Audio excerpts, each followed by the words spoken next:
민주당 이세강 의원이 어제 발표한 자료에 의하면 올해 들어 대북전단 발표가 전년 대비 4배 증가했다고 합니다. 지난 11일에는 무인기가 평양에 침투, 대북전단을 살포했다고 북측에서 성명을 발표했습니다. 서해교정과 연평도 포격 등으로 접경지역 갈등의 상처를 안고 있는 인천은 한동안 유지해온 평화로운 일상이 깨어지지 않을까 불안에 휩싸여 있습니다. 특히 강하와 서해 5도 주민들은 매일 전쟁 공포에 시달리면서 불면증 등 피해를 호소하고 있습니다. 그동안 남북 간에 여러 충돌이 있었죠. 우리가 잘 알다시피 연평도 해전도 있었고 연평도 포격 사태도 있었습니다.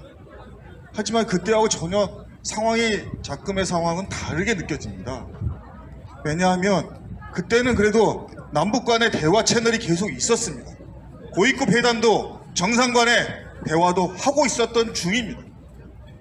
지금은 여러분들이 우리 국민들이 이미 다 알고 있는 것처럼 남북 관계가 완전히 옛날 박정희 시대보다 더 그 이전으로 돌아가 버렸습니다. 남과 북은 이제 적대적인 두 국가로 이 규정 당하고 있습니다. 언론 보도를 통해서 잘 아시겠지만 지난 11일 처음으로 알려졌죠. 북에서 외무성에 성명을 발표했습니다. 3일, 6일, 10일 세 차례 평양 상공에 무인기가 와서 대북전단을 살포했다. 처음에는 다들 이게 탈북단체에서 한 것으로 다들 얘기를 했죠. 생각을 했죠. 하지만 아닌 것이 속속 드러나고 있습니다. 북에서 발표한 바에 따르면 이것은 이 무인기는 발사대 내지 활주로가 있어야 가능한 그런 무인기라고 발표를 했습니다. 거의 군사용입니다. 유엔사마저 이걸 부인할 수 없으니까 정전협정 위반이라고 지금 규정하고 있는 상황입니다. 박지원 전 국정원장마저 이것은 북에 대한 명백한 침공, 침략이다 이렇게 국회에서 규정하고 있는 상황입니다. 상황이 너무나 긴박합니다. 왜냐하면 11일부터 어제까지 북에서 성명이 6번 나왔습니다. 북외무성, 북국방성, 그리고 조선인민군 총참모부, 그리고 대남관계를 총괄하고 있는 김현영 부부장이 3번씩이나 성명을 발표한 바가 있습니다. 내용도 정말 심각합니다.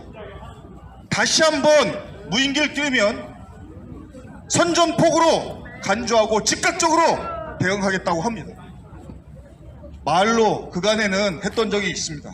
이번에는 조선민국 총참모부에게 8개 포병연대에게 전시 태세를 갖출 것을 명령했습니다. 국경선 너머로 즉각적으로 사격을 할 수 있는 준비 태세를 갖추도록 명령한 것입니다.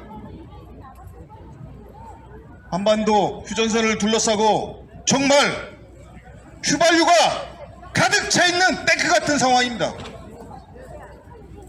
작은 불씨 하나 터뜨리면 정말 한반도가 다시 전쟁의 참화에 쌓여있을 그런 상황입니다. 목소리를 높여야 되겠습니다. 전쟁이 나면 과연 남한이 이기고 북이 패배할까요? 그러면 남는 것이 있겠습니까? 남쪽이 승리한다고 과연 우리는 온전할까요? 북은 이미 핵을 보유한 핵 전략국가라고 전 세계 모든 나라를 인정하는 상황입니다. 재래식 무기로 이 전쟁이 승부가 날 것 같지는 않습니다. 그런 상황에서 한반도의 전쟁은 누가 이기고 지는 싸움이 아니라 한반도 있는 모든 우리 8천만 결의 공멸을 의미합니다. 전쟁을 막아야 합니다. 따라서 각계각지에서 적극적으로 전쟁 중단 촉구하는 목소리를 높여야 합니다.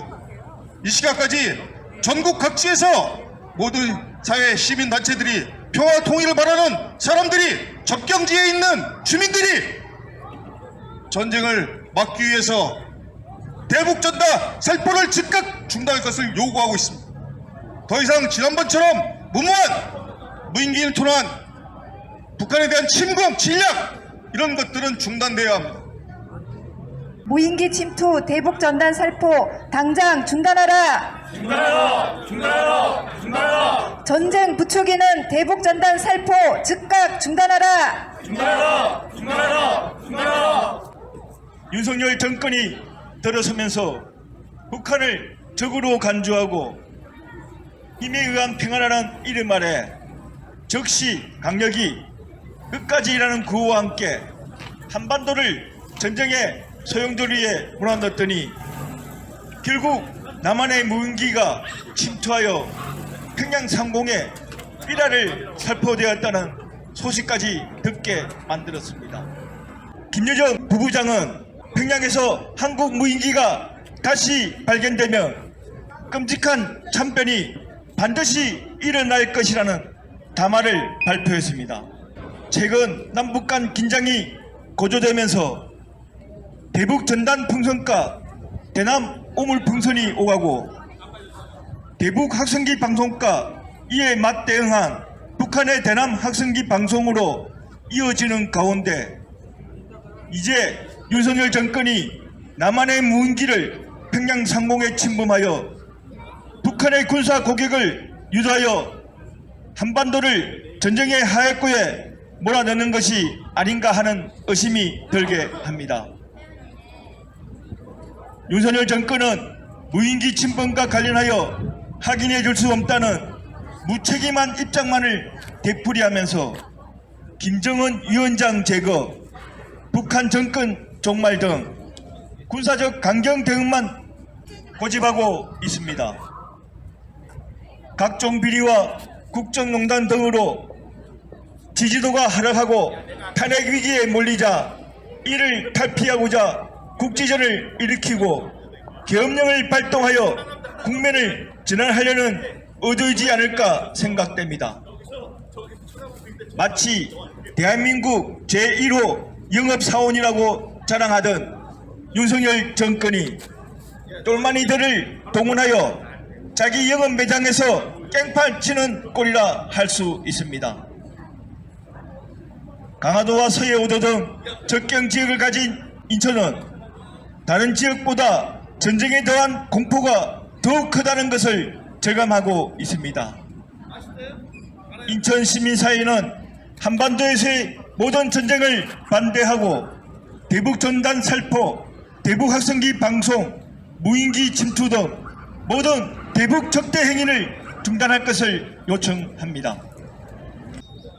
국민들의 생명과 안전을 제일 중요시해야 될 윤석열 정권이 대북 적대 행위로 한반도를 전쟁의 위험에 조장한다면 멀지 않은 시간에 국민들의 힘으로 정권의 몰락을 가져오게 될 것입니다. 남북 충돌 부추기는 대북 전단 살포 즉각 규제하라. 평화 위협하는 대북 전단 살포 당장 중단하라. 한반도의 군사 충돌 위기가 일촉즉발의 상황으로 치닫고 있습니다. 대북 전단 풍선이 대남 오물 풍선으로 이어지고 대북 확성기 방송과 이에 맞대응한 북한의 대남 확성기 방송이 이어지는 가운데 접경 지역 주민들의 불안감과 피해는 커져만 가지고 있을 뿐 아니라 일촉즉발의 군사 충돌 위기가 현실화되고 있습니다. 정부가 무인기 침공 관련 확인해 줄 수 없다라는 입장과 함께 군사적 강경 태도만 고집하고 있는 것은 절대 용납할 수 없는 일입니다. 충돌의 내관이 되는 행동을 부추기면서 북한 탓만 되풀이하는 지금의 작금의 현실 위기로는 결코 해결될 수 없습니다.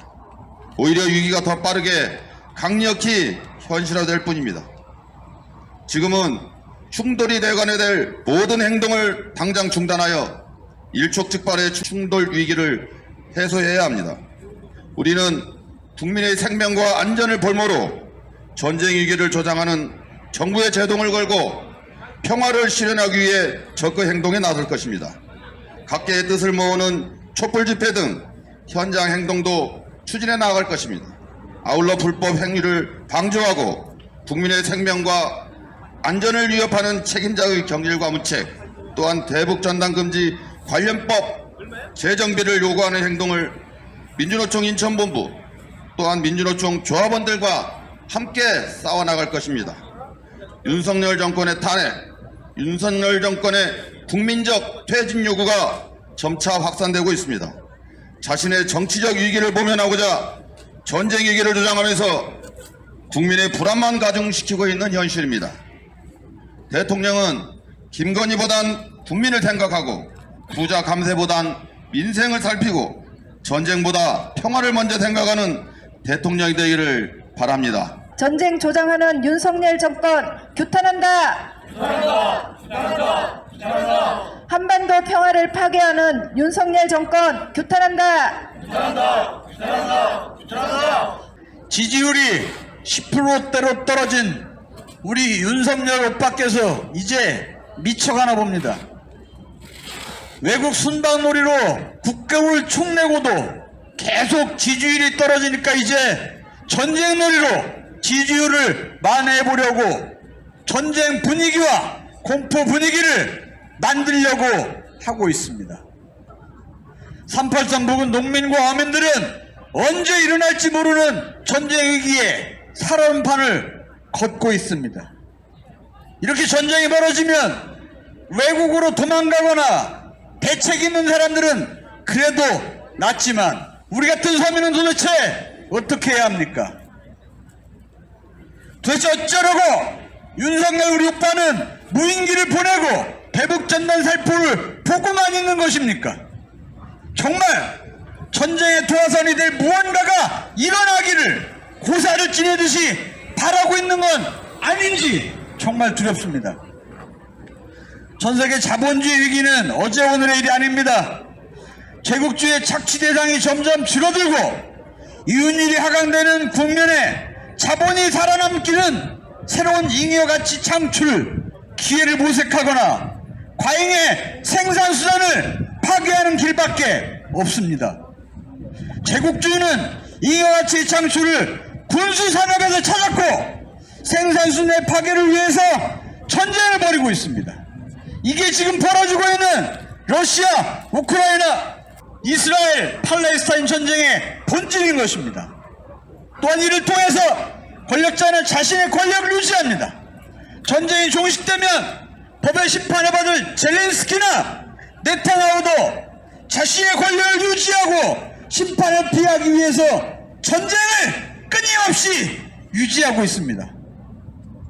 자본주의는 전쟁을 벌일 만한 공간을 언제든지 찾고 있습니다.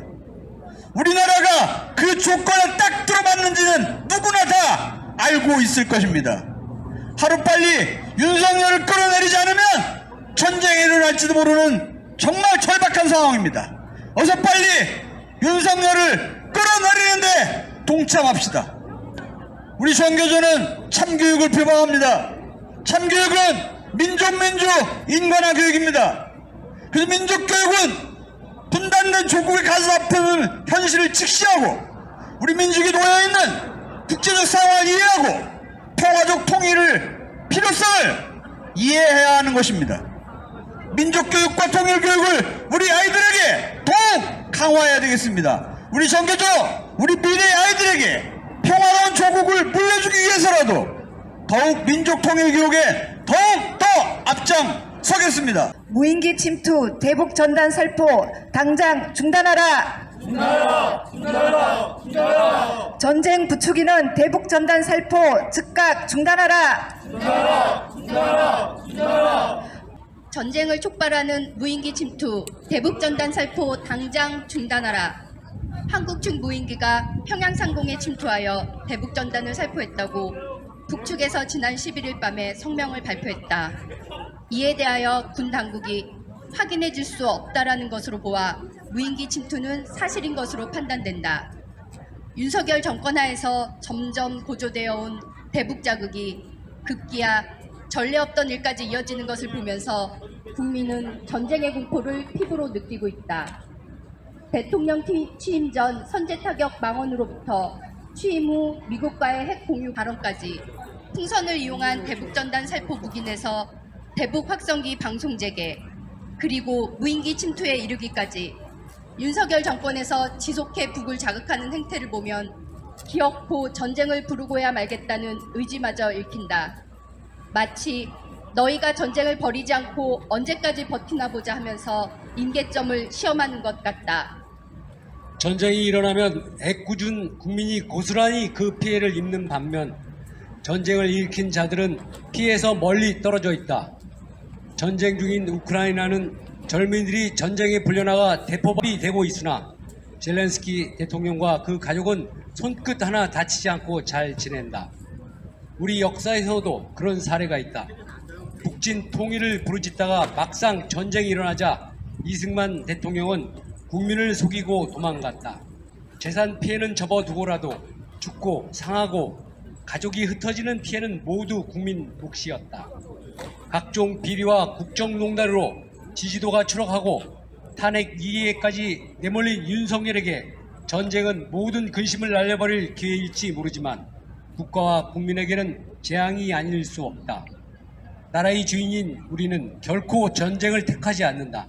평화를 바라는 국민의 요구에도 불구하고 윤석열 정권이 변화를 보이지 않는다면 남은 길은 하나, 우리는 전쟁을 향해 치달리는 버스에서 운전사를 끌어내릴 것이다. 무인기 침투, 대북 전단 살포 행위를 비롯하여 대북 확성기 방송 등 윤석열 정권에서 재개되거나 강화된 모든 대북 도발 행위를 당장 중단하라. 2024년 10월 16일 인천시청 앞. 우리는 평화를 원한다. 대북 전단 살포 당장 중단하라. 중단하라. 우리는 평화를 원한다. 전쟁 조장하는 윤석열 정권 규탄한다. 규탄한다.